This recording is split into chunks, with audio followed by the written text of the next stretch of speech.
that New Year's Eve started out ordinarily for 18-year-old Nancy Mestre, a time for rest, celebration, and gifts. The girl had her whole life ahead of her, full of dreams that were just beginning to come true. Who could have predicted that this New Year's night would turn into a bloody tragedy? A young, vivacious girl who had just celebrated a victory admission to a university in the USA. It seemed a bright future awaited her, but fate had other plans. Nancy Mestre was born in 1975 in Barranquilla, a million-strong Colombian city. She grew up in the cozy family of Martin Mestre and Nancy Vargas, with her biological brother. From a young age, Nancy stood out for her sociable nature and cheerfulness. The children had a wonderful relationship with their parents, based on deep respect.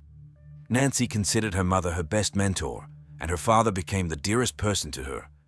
The Mestre family lived quite comfortably, which allowed Nancy to get a decent education in one of the best colleges in the country, Mary Mountain. Even before fluently mastering English, the girl dreamed of studying in the USA. This country sparked lively interest in her and the desire to live there. On the eve of New Year's 1993, the family gathered to celebrate. Initially, they planned to celebrate elsewhere, but due to unforeseen circumstances, they changed their plans. Nancy's brother had recently been injured in a soccer match and temporarily lost mobility.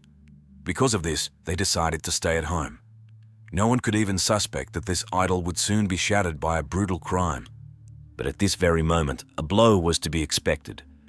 That New Year's Eve, the Mestre family had a special reason to celebrate. Nancy had been admitted to a university in the USA. The girl was approaching her dream of studying abroad, and it seemed that nothing could overshadow her joy. But unfortunately, fate had other plans, not allowing the young heroine's bright dreams to come true. Around 3:40 a.m., businessman Jaime Henrique Saade Cormane drove up to the Mestre house. The man was a decade older than Nancy, but that didn't stop him from asking the girl out on a New Year's date. Apparently, they had been dating for some time before that. Jaime came from a respected family, so Nancy's parents agreed to their daughter's date. Nancy herself also dreamed of celebrating the new year with her boyfriend's family. However, her parents set a condition. Their daughter had to return home by 3 in the morning, and Jaime had to ensure her safety. The lovers accepted these terms and went off to celebrate. So as not to spoil their daughter's holiday, the adults left the light on in the hallway and went to bed. A few hours later, the head of the family woke up and saw that Nancy still wasn't home. Her room was empty, which extremely worried the man. At dawn, he rushed to look for his daughter in popular nightclubs where she might be. Calls to Nancy's cell phone went unanswered, but he didn't dare call the police yet. The father contacted the girl's friends, but they also knew nothing about her whereabouts.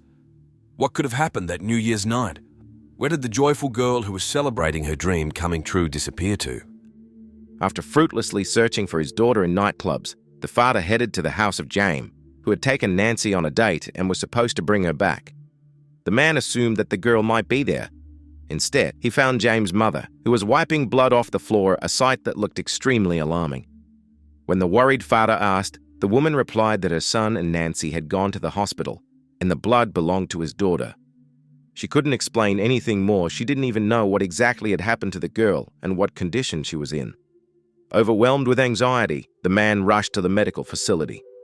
All this took place around 6 a.m.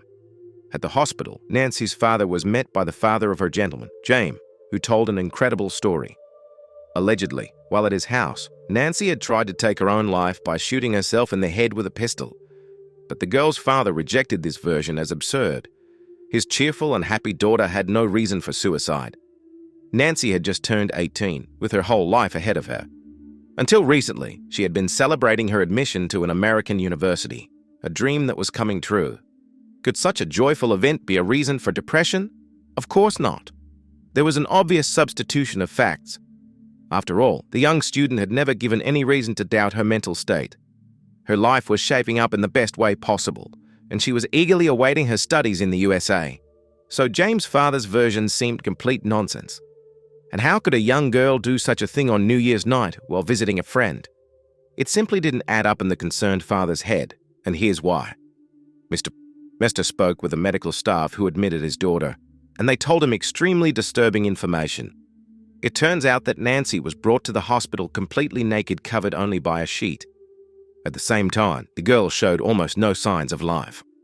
Most striking were the details about her appearance, all covered in sand, dirt, and vegetation. as if she had been dragged through the woods somewhere. There were no hints of this in the explanations given by James' father.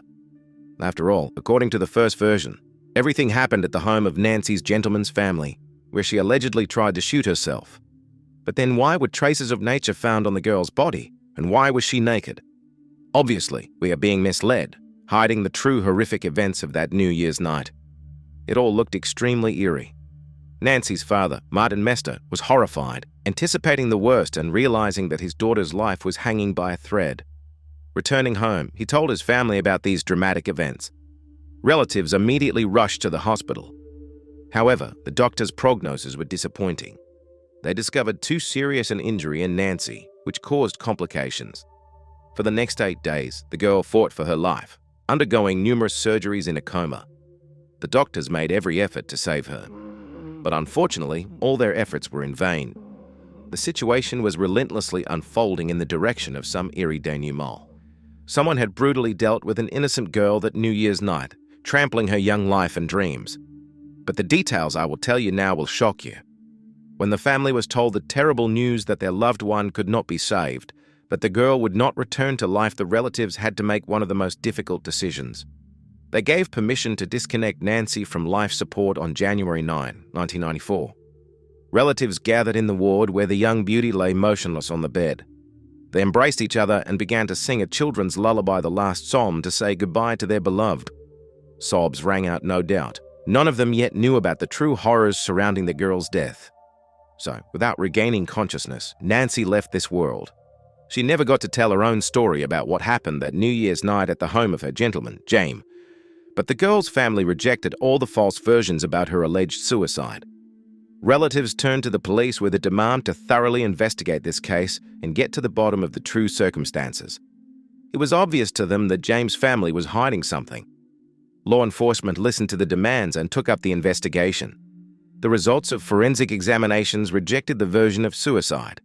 No traces of gunpowder were found on the victim's hand, which are characteristic of a shot to the temple, but they were found on Nancy's other hand. This meant that she had been shot and obviously clumsily staging a suicide. Someone obviously wanted to hide the terrible truth of that New Year's night, when carefree celebrations suddenly turned criminal. However, the perpetrator's efforts to mask the events turned out to be unprofessional, leaving behind glaring evidence that indicated someone's criminal intent. And this was just the beginning of strange inconsistencies, because the autopsy results of Nancy Mestre's body revealed a horrifying truth. It turned out that on the night of her death, the girl became a victim of intimate violence by 2 men at once. Traces of intimate relations with 2 different partners were found on her body. But the most horrifying thing was something else: the numerous abrasions, bruises, and bodily injuries on Nancy's body. Obviously, she actively resisted her abusers. These wounds and injuries remained after a desperate struggle for life. The girl became a victim of brutal intimate violence, which someone then tried to hide. No less eerie details. Under the nails of the deceased, doctors found pieces of someone else's skin. This is a typical picture when a victim vigorously defends herself against attackers, leaving similar traces on their bodies. These findings made it possible to identify one of Nancy's rapists and murderers. All these terrible details debunked the false versions about the girl's alleged suicide. It had already become obvious that the incident was of a criminal nature. An innocent young woman fell victim to a violent crime in order to conceal another act of intimate violence. In the house of James Santa, where Nancy went on a New Year's date, they found the deadly weapon, a pistol wrapped in bloody shorts, under the bed. Ballistic examination confirmed that it was the gun used to kill the girl. There was no doubt left this was murder. Law enforcement officially qualified the case as premeditated murder and opened a criminal investigation. The main suspects in the investigation were James Santa and his relatives. After all, the crime took place in their home, and traces of gunpowder were found on James' hand, evidence of his involvement in the event. A thorough analysis of the crime scene and traces inevitably led the investigation to the suspects. After the investigation gathered irrefutable evidence of the intimate violence and murder of Nancy Mestre, all that remained was to await the results of the forensic examinations. It was on them that depended what charges would be brought against the persons involved in this brutal case. Meanwhile, the incident gained wide publicity. The grief of the Mestre family found a resounding response in the public. Soon, mass pickets were held in support of the relatives of the deceased young woman. people demanded the inevitable punishment for her rapists and murderers, who so mercilessly cut short a young life. Public resonance always intensifies in cases where the victim is a minor. And when it comes to intimate violence and the murder of a young beauty, it especially outrages people. Society demands justice and immediate punishment for the criminals. A few days after the incident, the father of the deceased Nancy, Martin Mestre, received an anonymous letter. The message described the likely cause of the girl's murder. According to one version, Nancy caught her boyfriend Jaime in perverted sexual relations. Fearing exposure, the perverts brutally violated the girl intimately and then killed her with a shot. Afterwards, they wanted to get rid of the victim's body by throwing it somewhere in the woods. But Nancy still showed signs of life, so they decided to take her to the hospital. The name of the anonymous author of the letter was never established. In any case, this version of the unnatural events formed the basis for further investigation and the search for the guilty. Unfortunately, the main suspect in the criminal case decided to brazenly evade justice. During the investigation, James Santa suddenly disappeared in an unknown direction. Obviously, he guessed the investigators' intentions to arrest him, so he decided to flee and avoid responsibility for his crimes. Law enforcement couldn't find a fugitive, despite all attempts to contact him. James' relatives claimed they didn't know where he was or what had happened to him. But this lie was obvious. The perpetrator had simply disappeared to hide from justice. Despite this, investigators soon officially declared James internationally wanted and brought charges against him in absentia for the sexual assault and intentional murder of Nancy Mestre. Since the perpetrator himself could not be caught, the trial against him began in absentia. Substantial evidence was presented in court. This included traces of gunpowder on James' hands, his genetic imprints on the victim's body after the intimate violence, and pieces of his skin from under the deceased's nails. All of this unequivocally indicated the fugitive's direct involvement in the bloody crime against Nancy. But due to his absence from the process, James could not refute or confirm the available evidence. But that's not the most interesting part, because what happened next changed everything. In 1996, the Colombian court sentenced Jaime Santa, who was on the run at the time. The perpetrator was sentenced in absentia to 27 years in prison for the sexual assault and intentional murder of 18-year-old Nancy Mestre. All the evidence gathered unequivocally testified to the fugitive's guilt in the brutal crime against the innocent girl. Prosecutors believed that Jaime Santa could have fled to the United States and gone into hiding there. Already in April 1998, the criminal's name was added to Interpol's international wanted list. Since then, fruitless searches for Jaime began around the world. Law enforcement tried to involve the public in the search through the media. From time to time, calls came in from people who allegedly saw the wanted man in various countries of Latin America. However, all this information turned out to be fruitless. Undoubtedly, James' parents, wealthy people, provided their son with all the necessary resources for unhindered escape and maneuvers to evade justice. According to investigators, the murderer could be hiding anywhere in the world under a false name and with forged documents. That's why catching him proved impossible. The tragedy of Nancy's death also cruelly affected her family. The girl's parents could not cope with the grief and divorced. The family's son moved to live in the USA, and the mother of the murdered girl moved to Spain. Relatives flew around the world in despair. However, Nancy's father, Martin Mestre, could not come to terms with such injustice. A retired naval officer familiar with modern technology, the man decided to take the search for the fugitive into his own hands. There are many examples of relatives of victims making every effort to catch the perpetrator. And yet, I've never heard of such an uncompromising and persistent fight for justice as in the case of Martin Mestre.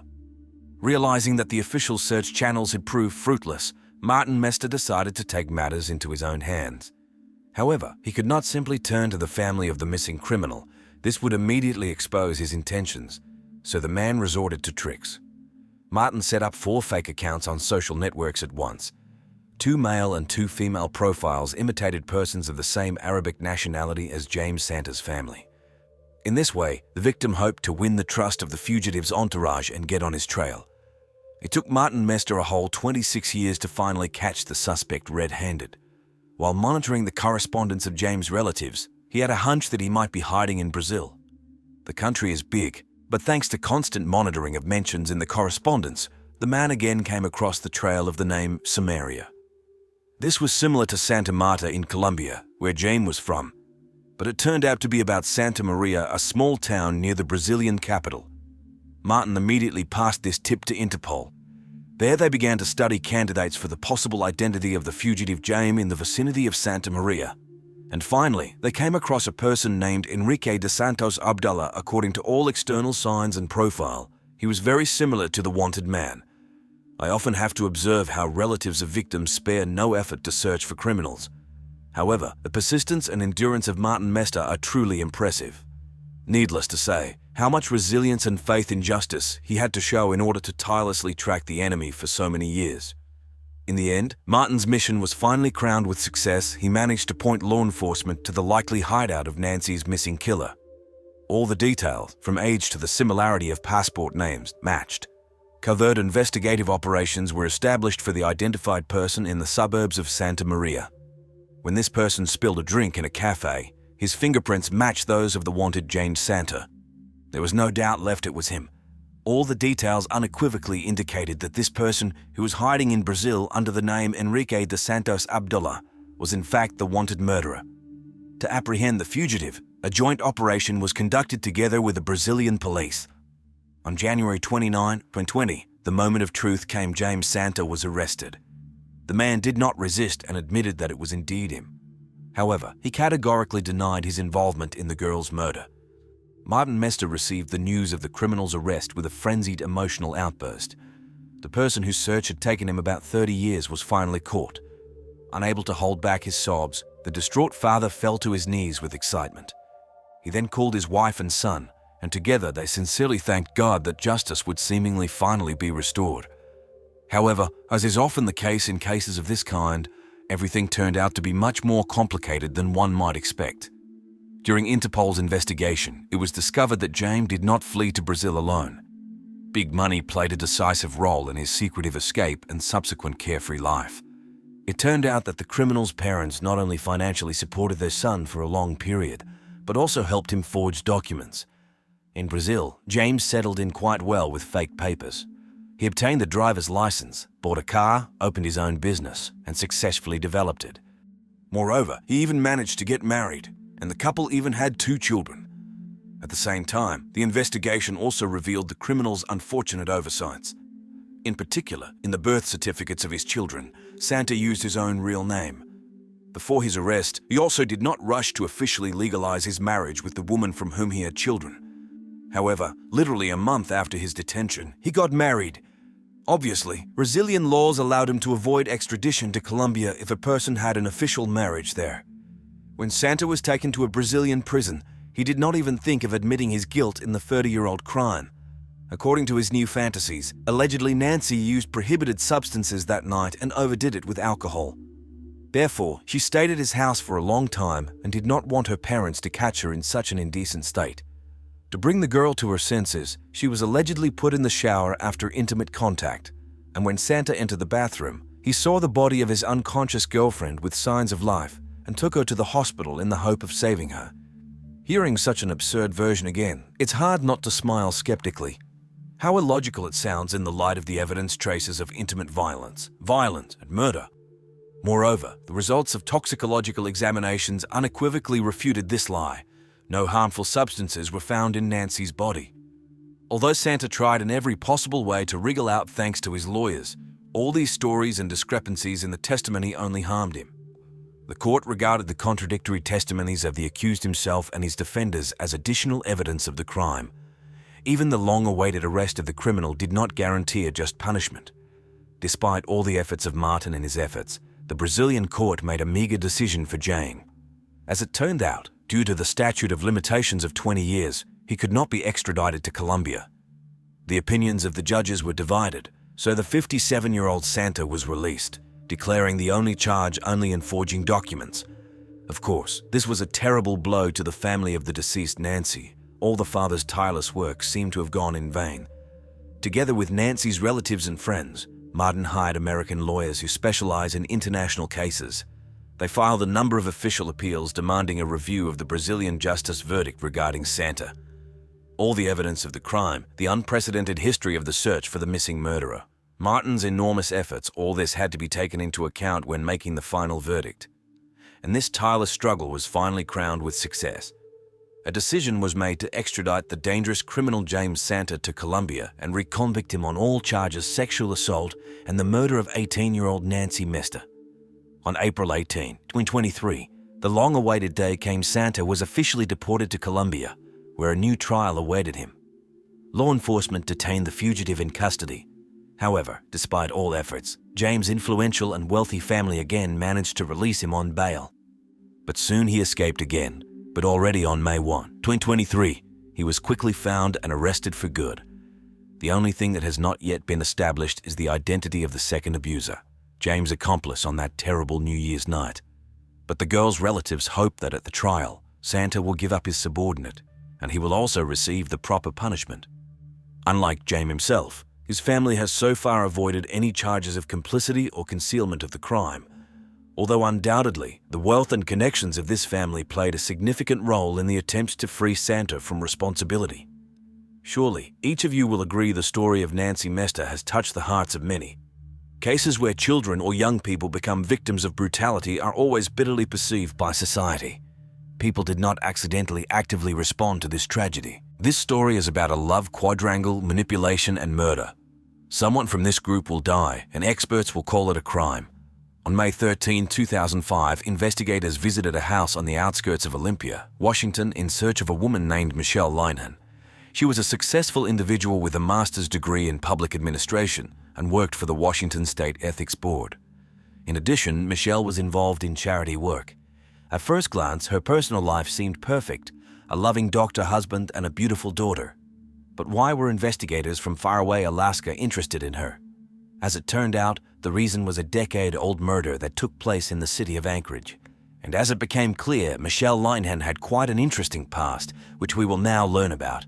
Michelle Linehan, named Michelle Hughes, was born in New Orleans. She was a bright and ambitious girl with big dreams.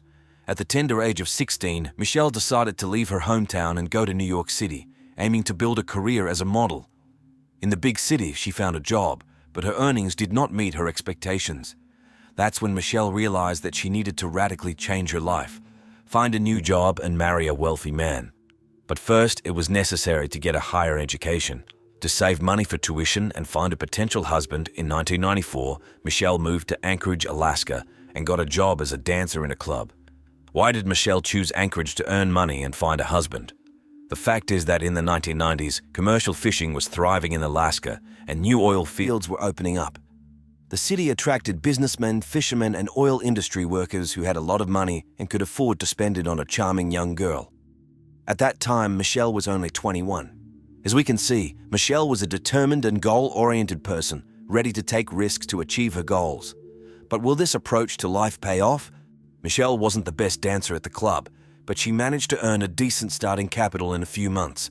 She received from $1,000 to $3,000 per night, which made her the most in-demand girl in the establishment. But what exactly did Michelle do? You might think of something indecent, but no.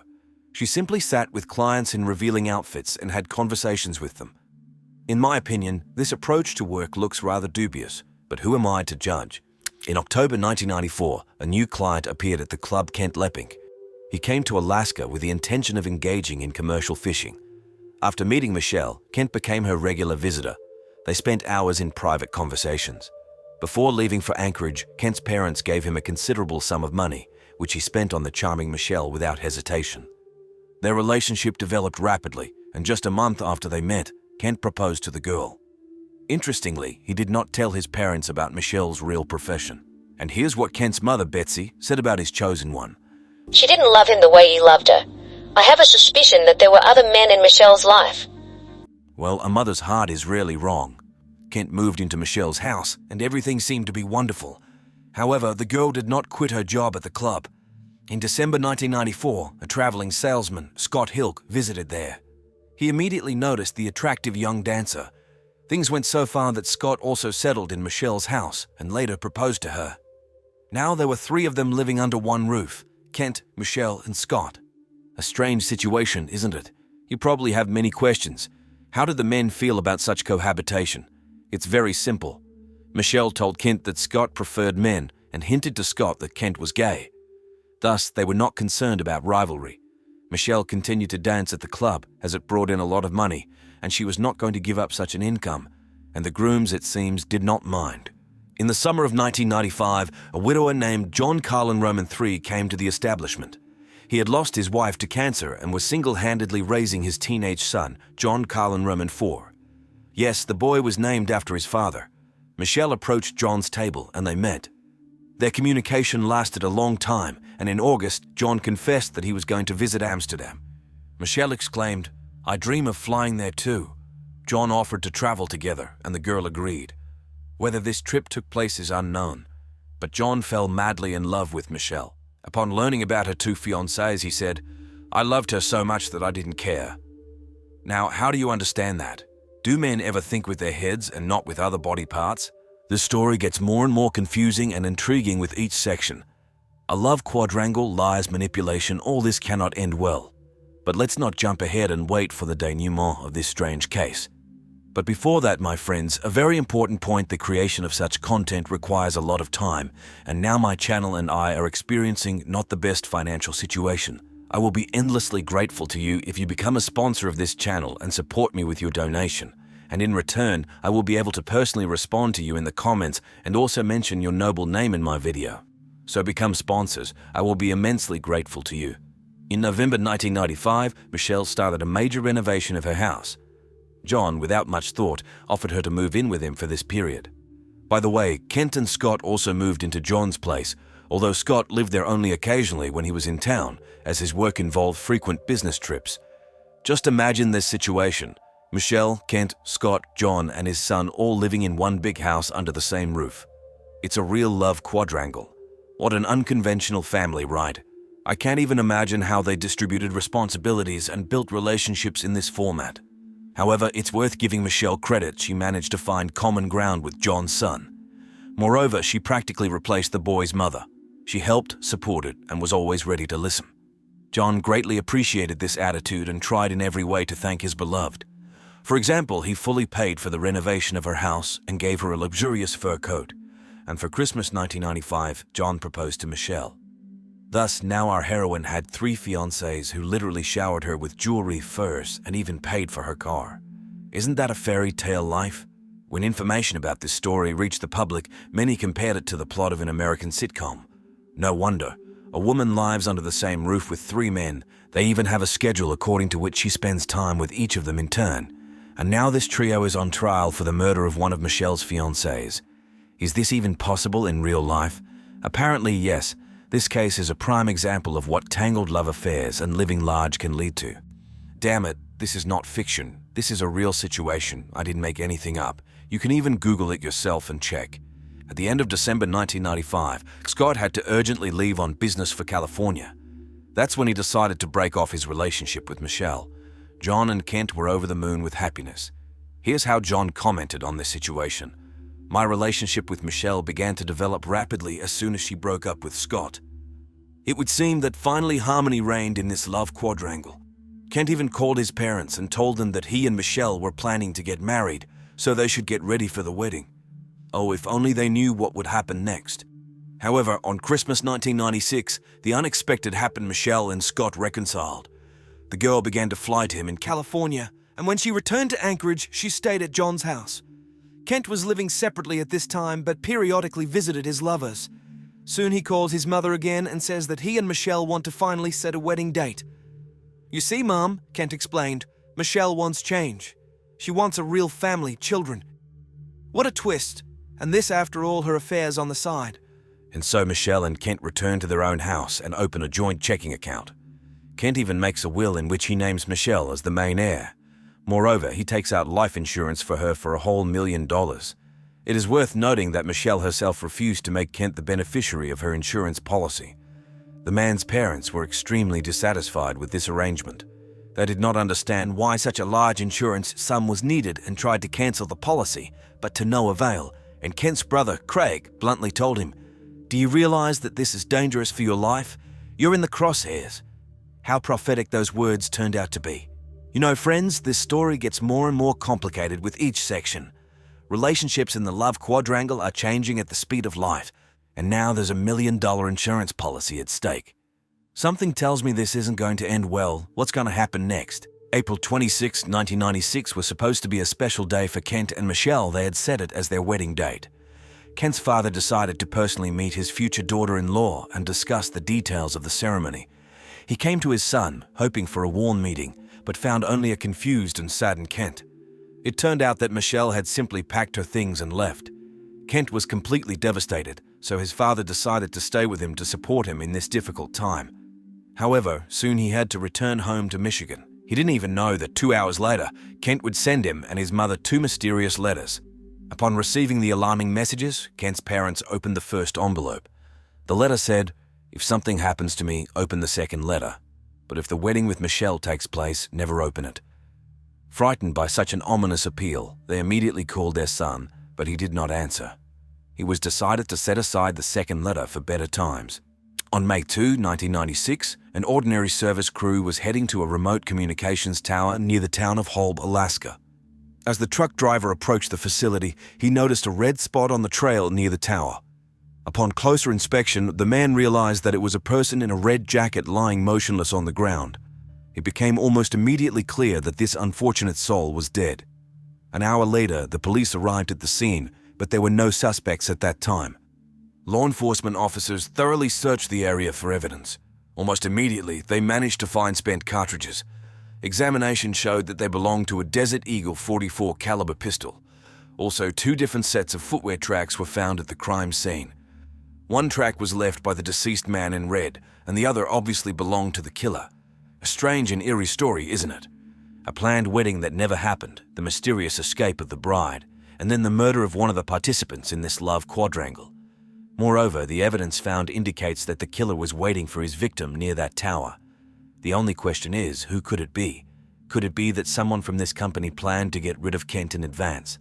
It's still difficult to draw any conclusions so far, but I feel that the investigation of this case will be extremely interesting and confusing. The police wasted no time and quickly identified the deceased. It turned out to be Kent Lepping. He had a driver's license, a checkbook, and an insurance policy on him. The most interesting thing is that just a few days before his tragic death, Kent for some reason changed the beneficiary of his life insurance policy. Now his father and mother were listed in this column. But here's what's strange for some reason. The police papers did not indicate who the previous beneficiary was. And you and I remember that earlier Kent had written Michelle there. A coincidence? I don't think so. The detectives decided to examine the checkbook more closely and found out that Kent had a joint account with Michelle. Having learned her address, they went to her house. On May 5, around 3 o'clock in the afternoon, the police knocked on the door and began to ask Michelle about the nature of her relationship with Kent. The woman replied that they were unique, so complex and confusing that words cannot describe it. She tried to explain to the investigators their strange love quadrangle, which they did not yet know about. "I already have a boyfriend, and so does Kent, but he and I am not a couple," Michelle stated. "Do you think this clarified anything? I don't think so either." Next, the cops were interested in where Michelle had been all this time. She said that she had only returned from California a couple of days ago, but she had gone with Scott to the lake, and that she hadn't seen Kent for a long time. By the way, Michelle didn't even know about his death. It was the police who informed her of this news. The woman seemed to have been replaced. She began to sob, and when she calmed down a little, she told the officers that Kent was not really her fiancé. They said the engagement was just a cover for his non-traditional orientation. That's the secret. At that time, the police did not yet have any leads or theories about this murder, but soon they will appear, and from an unexpected source. Meanwhile, Kent's parents were informed of their son's death, and without hesitation, they opened the second envelope with his deathbed message, and there was a bombshell. "Michelle, John, or Scott are the closest people to me who could have killed me. Do me a favor, put Michelle behind bars for many years." He named himself a suspect. Of course, the parents immediately informed the police about this letter and also told them about Kent's $1 million insurance policy. And only then did the investigators find out that Michelle, it turns out, was simultaneously engaged to 3 men, Kent, Scott, and John. What a twist. I don't know about you, but I like this story less and less with every minute. There are too many dark spots and understatements in it. And these strange coincidences with the change of the insurance beneficiary and Kent's deathbed letter. It cannot be otherwise. Someone from this foursome is hiding something. We can only hope that the persistent cops will be able to unravel this tangle of intrigues and gain justice for the deceased Kent. Having received such intriguing information, the investigators decided to visit Michelle again. They were interested in whether anyone had a motive for killing Kent, so they began to ask more specific questions about the insurance policy. And then Michelle revealed an interesting detail. It turns out that Kent's life was insured for a whole $1 million. It was she who paid the premiums for this insurance. In her opinion, such a large sum could become a serious motive for the crime. But the police never managed to find out whether Michelle knew about the change of beneficiaries in the policy. Her alibi was ironclad. On April 25. She went to Scott in California and returned only after Kent's murder. But can she be trusted? Meanwhile, the news of the police's suspicions reached Scott. The man was shocked and outraged. To clear himself of the charges, he agreed to take a lie detector test. And what do you think? Scott failed the test miserably. Unfortunately, we don't know what questions they asked him, but the detective in charge of the case noted that polygraph results are not always reliable. And in general, Scott wasn't even in Alaska at the time of the murder. It's only strange that for some reason the police did not bother to check the data on his flights and calls. They didn't follow through, in my opinion. In the end, the cops' attention was drawn to John. They visited him at home, but the man assured them that he knew nothing about the murder. However, Kent's car was parked near his house, and in the glove compartment, the investigators found a very interesting letter. They christened it the Note of Hope. In it, Michelle asked John not to tell anyone that she would be in some kind of house in the city of Hobb, Alaska, and she hinted that she would not be alone there. The main thing is that John should keep his mouth shut and not report this to Kent. Michelle herself claimed that there was no house at all. And to be honest, John really had no property near Hobb. And what do we have? $1 million insurance policy, a failed polygraph test, a mysterious note. It seems that each of this trio is hiding something. But which one of them still dared to commit murder? So far, there is no answer to this question. We can only hope that the persistent cops will be able to unravel this tangle of secrets and lies. And you and I will follow the development of events. Investigators suggested that Michelle deliberately left the note where Kent could see it. In this way, she wanted to lure him to Hobb, and most likely, on the day of his murder, that's where he went.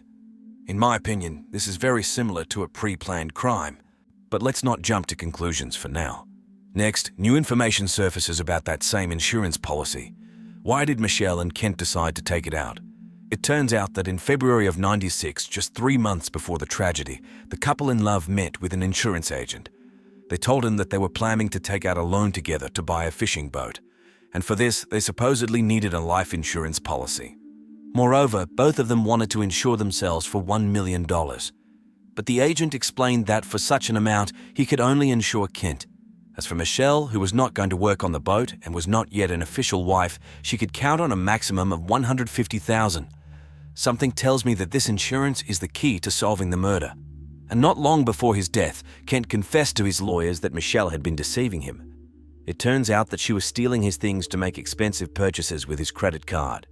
One of the lawyers advised Kent to break off the relationship immediately because Michelle was unlikely to change. They say she would continue to spend his money and dance in that club.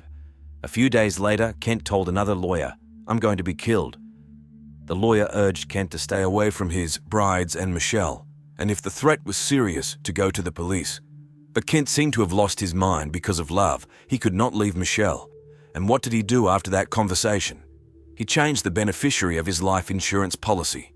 A strange coincidence, isn't it? After the investigation reached a dead end, John Carlin Roman III and his son John Carlin Roman IV went to New Jersey. By the way, John S.R. had already spent almost his entire $1 million in insurance payments, which he received after an injury at work. And the lion's share of this money he spent on Michelle, so he had only pennies left. Meanwhile, Scott broke off all ties with Michelle and returned to his ex-wife. And our mermaid, if you remember, who danced at the club, returned to New Orleans and entered university. Life went on as usual, and one day Michelle met Colin Linehan, a medical student. She immediately told him about her past, and you know what he replied? "The past is in the past. We live on." Words of gold, in my opinion. Ha ha ha, sorry. In the spring of 1998, Michelle and Colin got married, and the following year they had a baby girl. Later, Colin became a military doctor, and the young family moved to Olympia, Washington. Michelle took care of household chores and earned a master's degree. She was actively involved in raising her daughter and even helped out at a local volunteer center. 10 years passed and no one even mentioned the murder of Kent Lepping. But in 2005, the case was transferred to the newly created Department for the Investigation of Especially Serious Crimes. Detective Jim Stock became the lead investigator in this case. While reviewing the materials, he noticed one interesting fact. It turns out that many years ago, the police had interrogated young John Carlin Roman IV, the son of John Carlin Roman III.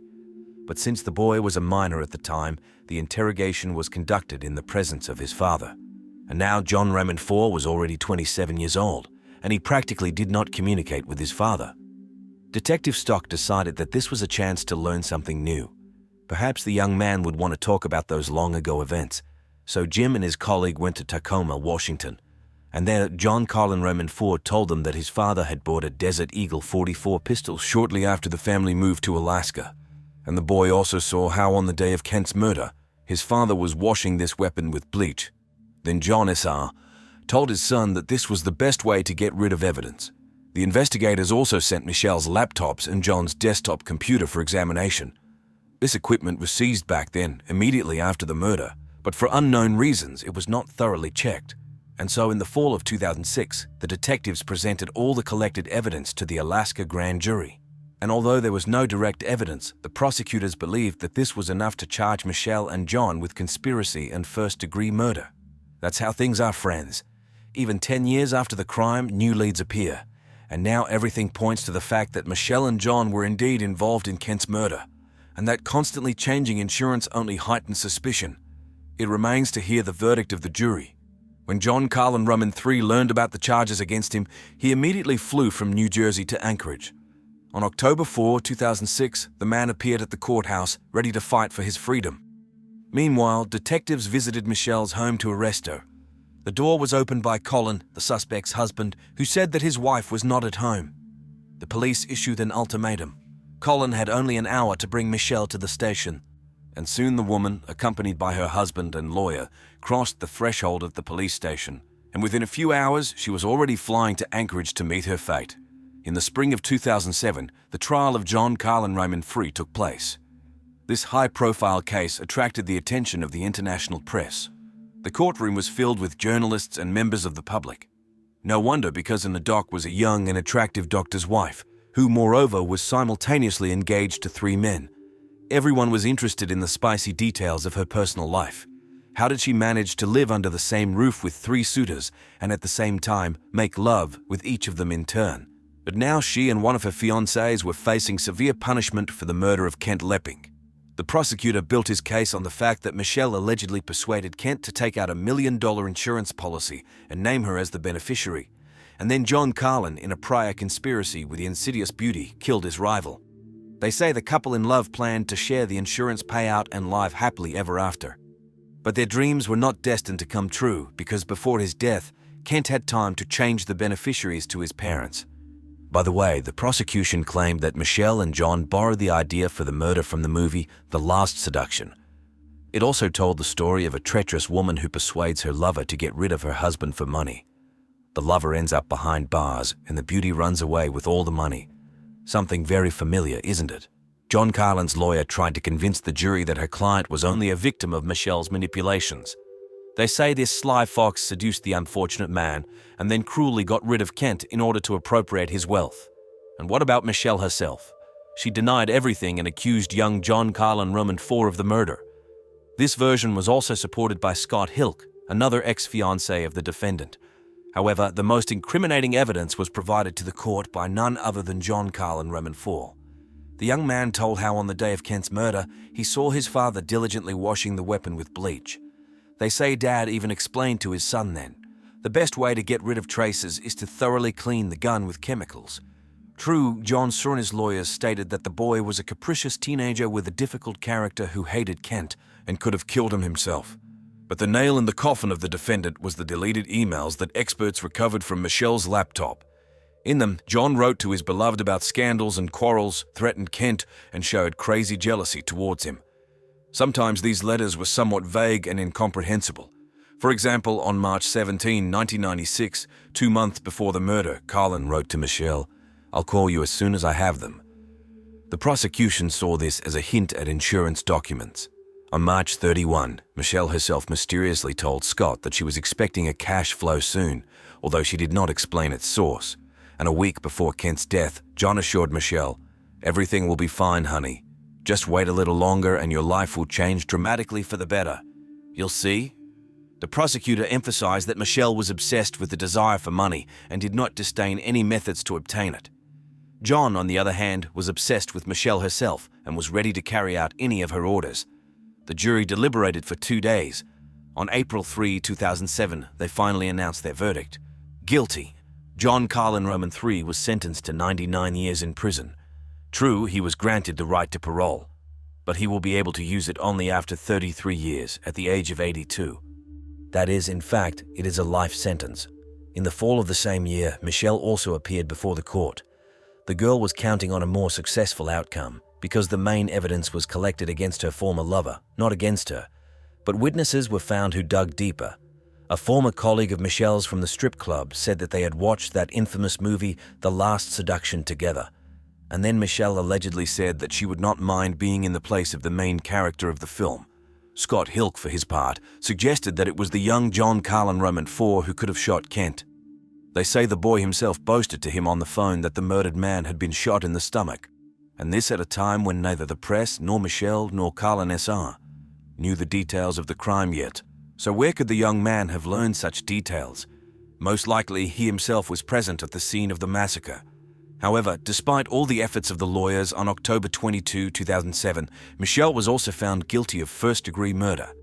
The judge aptly remarked that there is no difference between the puppet that pulls the trigger and the puppeteer that pulls the strings. The defendant was sentenced to 99 years in prison. One could end this eerie story here, but fate had its own plans. Shortly after he began serving his sentence, on October 27, 2008, other prisoners brutally dealt with John Carlin Roman III. Such a sad finale for a loser lover. True, after his death, the heirs began a legal battle and still managed to overturn John's sentence, citing indirect evidence of his guilt. Michelle's relatives also filed an appeal. They argued that the judge of first instance made a fatal mistake by admitting inadmissible evidence into the case testimony about the movie and Kent's deathbed letter. After all, the defense had no opportunity to interrogate the deceased and clarify the context of his message. And what does some thriller have to do with it? In the end, the Court of Appeal agreed with this and overturned Michelle's sentence for lack of evidence. What an unexpected twist. 2 former lovers suspected of a brazen murder are set free. Who could have predicted this?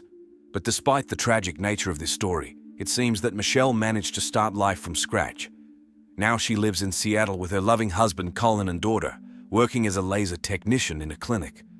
To her credit, Michelle did not even demand compensation for her wrongful imprisonment.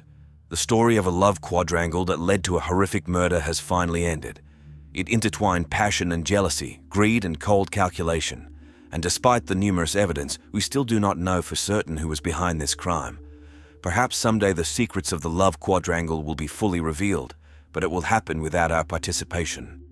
Maria Alejandra Lafuente. She was one of those women who always attract attention.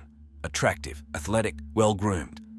As a child, boys probably craned their necks when she walked by. And even now, to be honest, it's hard to take your eyes off her. Maria Alejandra spent a lot of time in the gym, keeping her figure toned. She also loved sunbathing on the beach to maintain an even bronze skin tone. She clearly knew her worth and set a high bar in everything related to appearance. Blonde hair, pumped-up lips, deep-set eyes that wasn't her style. Maria Alejandra considered her appearance the standard of beauty and, admittedly, had every right to do so. But this woman was known not only for her beauty. In the professional sphere, she followed in the footsteps of her father, the renowned psychologist and psychiatrist Alberto Lafuente. It seems that Maria Alejandra simply adored her daddy and became passionate about the same sciences as him. After receiving the appropriate education, she opened her own psychology practice in Mexico City, not far from the city center.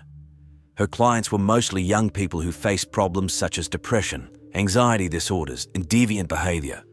I'll be honest, I wouldn't mind visiting such an attractive specialist myself. But something tells me it's better not to mess with Miss Lafuente. Despite her profession, Maria Alejandra's personal life didn't work out. Her marriage to her husband fell apart, although they had 2 children together. But our heroine, it seems, was not afraid of the status of a single mother. She was not going to put up with the grey reality and threw all her energy into finding new love. And I must say, soon luck smiled upon her. She met the man of her dreams. However, as it turned out later, Maria Alejendra's methods of courtship were, to put it mildly, strange. In 2011, when she was already living with her new chosen one, something incredible happened. The woman committed a horrific crime against her ex-husband, and that's where things got really interesting. At first glance, Maria Alejandra seemed the embodiment of success. Intelligent, beautiful, influential. As is often the case, appearances are deceiving, and this woman caused a lot of trouble for which she paid with her life. According to an anonymous source, the man decided to visit his children and came to his ex-wife. She greeted him cordially and invited him into the living room, informing him that their daughter was preparing a surprise for her father and would appear shortly. Suspecting nothing, the man sat down on a plastic-covered sofa. The plastic on the couch looked suspicious, as if someone had prepared it on purpose. Maria Alejandra blindfolded him, supposedly so that he would not see his daughter's gift in advance. However, minutes passed and the daughter never appeared. Silence fell, and the man felt that something was wrong. The prolonged silence and absence of the daughter should have alarmed him and prompted him to remove the blindfold. Suddenly, he received a strong blow to the head with a poker. Taking off the blindfold, the man begged his ex-wife to calm down. However, Maria continued to strike. Trying to escape, he found that the doors were locked. At this stage, it became clear that there would be no surprise for the father, but a brutal reprisal was taking place. Convinced that the victim was at her mercy, Maria took a knife and stabbed the man in the stomach and back. Cornered, he tried to grab the knife, but Maria bit his hand. It's hard to believe that the ex-wife went this far over a divorce. After that, Maria tried to inject the man with some substance using a syringe, but he resisted until he miraculously managed to break free and escape. Their daughter, who had repeatedly witnessed her parents' quarrels, saw everything with her own eyes. It's not easy to imagine what this child had to go through, witnessing such brutal violence in her own home. Despite previous cases of domestic violence, this time the man decided to go to the police, believing that Maria had crossed all boundaries, and there was no point in doubting this thought. Why? I'll tell you now. The psychologist La Fuente was charged with attempted murder. The woman was imprisoned, and the criminal judge issued a decree on her official detention. Later, the crime was reclassified as attempted murder, mitigated by a completed act, and on June 14, 2012, the sentence was announced 1 year and 4 months in prison for Maria Alejandra. It seemed that justice was gradually taking effect, although the punishment seemed rather lenient for such a brutal crime. However, skilled lawyers made efforts to secure various benefits for their client. They managed to replace the actual imprisonment with a suspended sentence and fines. As compensation for material damage, Maria Alejandra paid her ex-husband $1,836. However, this looked like a symbolic amount compared to what she had to go through. The relentless lawyers even tried to prove that the woman acted in self-defense, since the ex-husband allegedly hit her first. An appeal was filed against the verdict. Eventually, the Judicial Criminal Chamber reconsidered its decision and completely removed criminal liability from Maria. Such an unexpected turn of events was probably a triumph for the lawyers, but seemed a cynical defeat for the justice system. Once free, Maria, as if nothing had happened, returned to her usual psychology practice. She managed to create an image of a victim of gender-based violence who fought for her independence. Undoubtedly, this made her even more attractive to potential clients. Soon Maria met Alan Carracula, a wealthy Mexican businessman. The 41-year-old tall man named Alan Carracula had an influential father, Adrian Carra Francis, the former director of the Judicial Police. Adrian had worked in law enforcement for a long time, where he had a successful career holding high positions.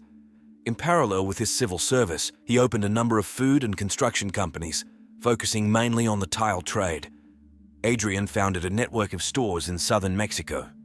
It seemed that everything was done legally, but in reality, Adrian had close criminal ties. Despite the legitimacy of the business, few knew about Adrian's connections to the mafia. When the truth was revealed, he was suspended and convicted of collaborating with a Mexican criminal organization involved in drug trafficking. Adrian was also accused of being involved with a gang from the border city near Juarez that controlled a significant percentage of drug trafficking from Mexico to the United States. This information about Adrian's criminal past was extremely important, as it undoubtedly influenced the formation of his son Alan. Given the proven facts of the former police chief's close ties to notorious criminals and his own confession, Adrian faced at least 20 years in prison. However, on July 18, 2000, he was released thanks to his participation in the Witness Protection Program. After his release, Adrian fully focused on business. His son Alan joined the business and headed the tile manufacturing enterprises. The prestigious position brought Alan considerable wealth and provided a lot of free time. I nearly choked on my donut when I heard what happened next. Alan Caracula was a married man and had a daughter. However, in 2011, his marriage fell apart and the couple divorced. The breakup hit Alan extremely hard. He fell into a deep depression, became emotionally devastated, and soon became addicted to alcohol. The breakdown of a family often becomes a real drama for all its members, leaving unhealed wounds. Trying to cope with depression and addiction, Alan began attending counseling sessions with a famous psychologist, Alberto, the father of Maria Alejandra. Alan's daughter also had a hard time dealing with her parents' divorce. Unable to cope with the grief alone, she sought help from a specialist. Alberto recommended his daughter Maria Alejandra as a psychotherapist. Perhaps this was the first fatal coincidence on the path to tragedy. After the third session, Maria expressed a desire to personally meet with the father of her client, explaining that it would help improve the quality of therapy. In reality, she planned to cunningly charm the lonely Alan and start an affair with him. Maria succeeded in this effortlessly. Manipulation was her main method of achieving what she wanted. Upon learning about her father's relationship with the psychologist, Alan's daughter became enraged and stopped coming to counseling. But Maria began to blackmail the girl, threatening suicide if she interfered with their relationship. A few weeks after they started dating, Maria managed to secure an official marriage proposal from Alan, who had not the slightest suspicion about the real reasons for her divorce from her ex-husband. And that's not all. In April 2014, Alan Caracula came to his parents for the weekend and told them about his fiancée. He announced that they would soon have a wedding and that his chosen one, Maria Alejandra, was probably pregnant. The very next Monday, the young couple officially registered their marriage, but there was not a single representative of the Cara family at the wedding ceremony. The immediate question arises, why did the groom's relatives ignore such an important event? As Alan's sister Margarita later said, the reason for their absence was the lie about a supposedly very modest wedding, which is why they were simply not invited. Instead, the bride's father, his wife and her children from her first marriage were present at the ceremony. The deliberate isolation of Alan from his own family during a marriage already looked suspicious and could indicate Maria's selfish motives. Shortly after the wedding, the idyllic relationship quickly fell apart. The relationship between the spouses Alan and Maria began to rapidly change for the worse. The reserved man said little about the details of his family life, but it was quite clear that there was no trace left of the former tender feelings. Such a striking transformation in attitude towards each other within a few weeks after the wedding clearly indicated the presence of hidden conflicts or psychological problems in the newly minted wife. Alan's close relatives noticed that his beloved had become more anxious, irritable, easily lost her temper, and fell into fits of anger for trivial reasons. Because of Maria's unpredictable behavior, they consciously tried to keep their distance from her and minimized any communication. According to Maria herself, one time she checked her husband's phone and allegedly found a number of compromising messages that indicated his infidelity. Suspicions of her husband's infidelity only added fuel to the fire of the existing tension between the newlyweds. This tension was now doomed to turn into something terrible. According to Maria Alejandra, the alleged evidence of infidelity was the last straw that broke the camel's back. She could no longer endure the cruel treatment from her husband and refused to put up with his infidelity. Convinced that the ruined marriage could no longer be saved, Maria rejected the idea of seeking help from psychotherapists or considering the legal path of divorce. It seemed that she had a radical idea to solve this problem once and for all. From now on, Maria had only one goal: to get rid of her husband by any means necessary. All her thoughts revolved around the cold-blooded planning of an exact, merciless, and perhaps fatal blow to Alan. Such an uncompromising, violence-prone mood of the woman clearly did not bode well for her victim. Meanwhile, Alan Cara himself had no idea about the real extent of the family conflict and the threat hanging over him. He continued to live a measured, everyday life, adhering to the usual routine, working, communicating with close relatives. Despite their frank dislike for Maria, Alan not only did not avoid contact, but even corresponded with his family daily in the WhatsApp messenger. Although they considered his marriage to Maria a somewhat hasty and reckless step, they still respected Alan's decision and continued to support him. However, the idyll quickly dissipated. Suddenly, the man's communication with relatives was abruptly cut off. October 31, 2014 was the last day Alan personally sent them an SMS. After that, he stopped showing up for work at his parents' house and stopped visiting his daughter from his first marriage. Alan no longer answered phone calls from relatives and did not record voice messages for them. However, from time to time, text messages continued to arrive in the messenger, allegedly from him, although they looked somewhat unusual and alarmed the recipients. Such a sudden, mysterious disappearance of Alan under strange circumstances clearly indicated some misfortune or disaster. Believe me, now it will be really interesting. I have not encountered anything like this anywhere. Maria Alejandra carried out her criminal plan in cold blood and with mathematical precision. She waited patiently for Alan to return home from work and offered him a glass of a drink into which she had previously mixed a powerful psychotropic drug used to treat depression and other mental disorders.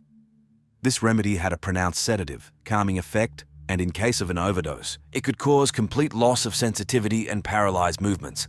And that's exactly what happened to Alan.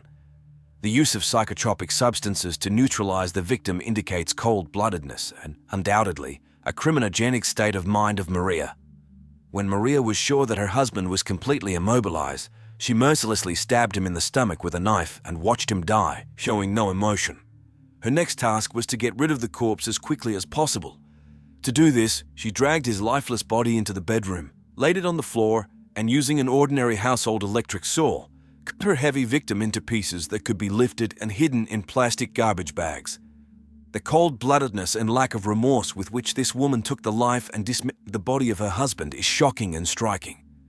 Maria placed the torso in one large bag and the severed arms and legs without extremities in another bag. To facilitate the transportation of the remains, she packed both bags in a red suitcase. Body parts that could help identify Alan, such as the head, feet, and hands, the killer placed in a separate bag and hid it in the freezer in the kitchen. After such actions, there could be no doubt about her criminal intentions. Maria did everything possible to conceal the murder. Around 12:45 at night, when Maria Alejandra finished the preparations, she called the security of the private residential complex where they lived. She asked the guards to help load the red suitcase into her van. This was recorded in the observation log. The security staff noticed that Maria behaved very nervously and looked around significantly. Her behavior clearly revealed anxiety and worry about the crime she had just committed. After the suitcase was loaded, Maria drove off in her car. She only returned after 4 a.m. and did not leave the house again. All her actions seemed extremely suspicious. It later turned out that Maria had scattered the bags with her husband's remains at 2 different points in the city. Upon returning home, she changed the locks on the doors and informed the guard that she and Alan were going on a trip. For several days, nothing was heard about them. Maria acted extremely deliberately, trying to conceal the crime and deflect suspicion from herself. On November 6, 2014, the capital's police found a human torso without limbs on a street corner in one of the city's districts.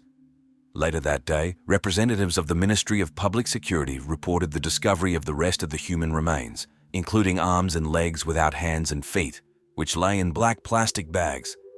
The rather significant distance between the 2 places where the bags were dumped explained why Maria took so long to return that early night. The cold-bloodedness with which she committed these actions is striking. The remains were taken to the Institute of Forensic Expertise, where anthropologists confirmed that they belonged to one person. However, at that time it was not possible to establish the identity of the deceased. To divert the attention of Alan's relatives and prevent them from going to the police, Maria used his phone and began answering messages on his behalf. Maria Alejandra, resorting to insidious manipulations, temporarily concealed the tragic fate of Alan. This gave her the opportunity to gain precious time to develop a plan that would allow her to avoid punishment, as had already happened before when she attacked her first husband. Alan's relatives' brothers, sisters, and daughter received messages from him on WhatsApp, where he allegedly regretted getting married and complained about life's troubles. But at the same time, it mentioned a new charming woman he was dating. Other messages contained contradictory information. In some, Alan was supposedly enjoying solitude, while in others he was traveling. Meanwhile, Maria Alejandra's father, Alberto, began calling Alan's parents. asking about the whereabouts of his daughter, who had not been in touch for several days. Later, Alberto called again and said that he had found Maria Alejandra at the National Institute of Psychiatry, where she was being treated for depression caused by Alan's alleged infidelity. He also noted that his daughter was panically afraid of being pursued by the police, which became an additional reason for hospitalization. This convoluted lie lasted for months until December. During the pre-New Year period, when relatives usually gather together, Alan's family and loved ones decided to visit him. But Maria Alejandra was one step ahead, informing them that she and her husband would not be at home as they had decided to take a spontaneous vacation. This alarmed Alan's relatives because Alberto had recently said that his daughter was in a psychiatric hospital. It was then that they went to the police and filed a missing person report for Alan. It took the authorities several days to make the necessary inquiries and analyze the situation. Prosecutors interacted with employees of the Center for Missing Persons, which significantly advanced the investigation. Experts compared the characteristics of the found human remains with the features of various missing persons. Eventually, it became clear that the dismembered body belonged to Alan, who was later identified by relatives.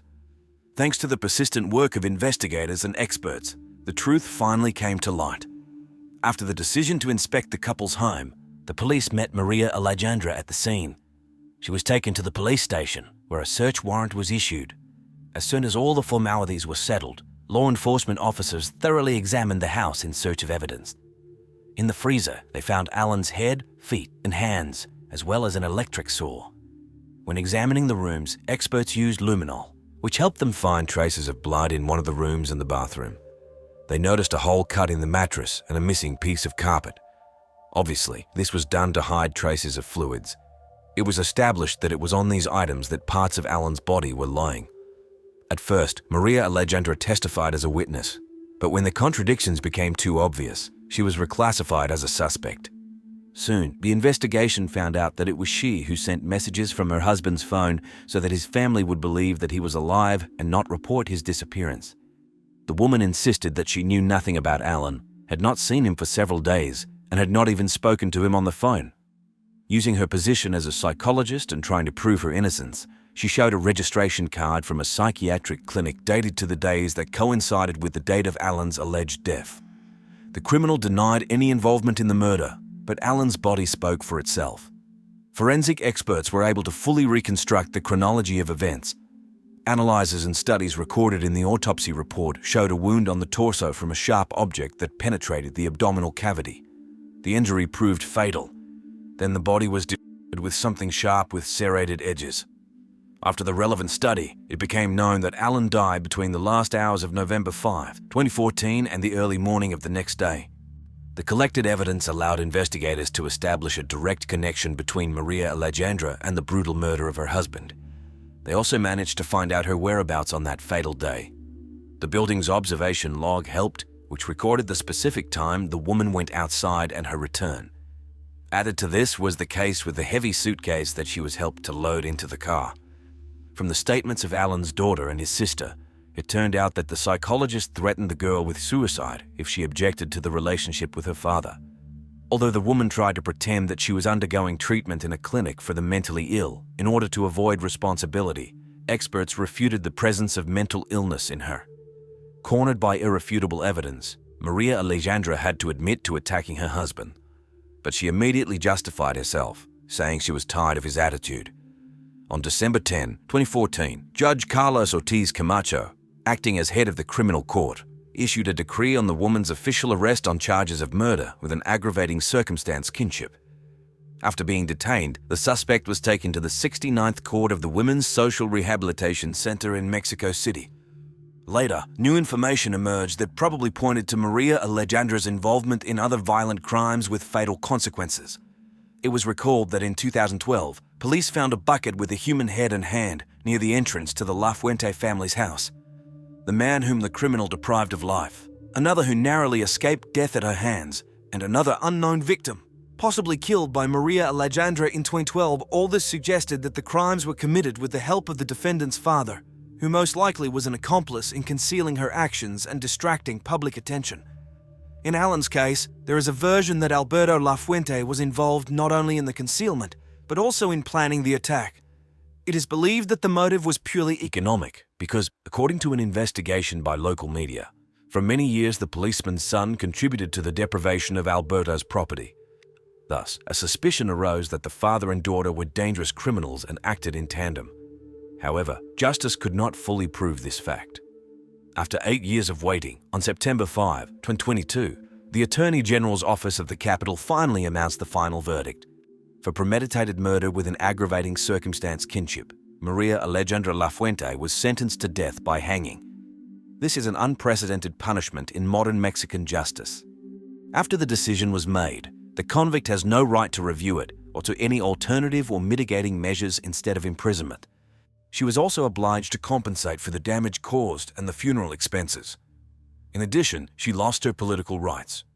Maria Alejandra was a prudent woman who apparently used her father's influence and protection to commit cold-blooded crimes against men close to her. Having not received proper punishment for the attack on her first husband, she emerged from the situation as an aggrieved lady, which further revealed her ability to manipulate. And just 3 years later, the woman repeated her actions, taking the life of her second husband. With striking composure, she planned the last crime and even pretended to be feeble-minded in order to avoid responsibility again. But this time she went too far. Nothing could save her from the harsh and just verdict of Themis.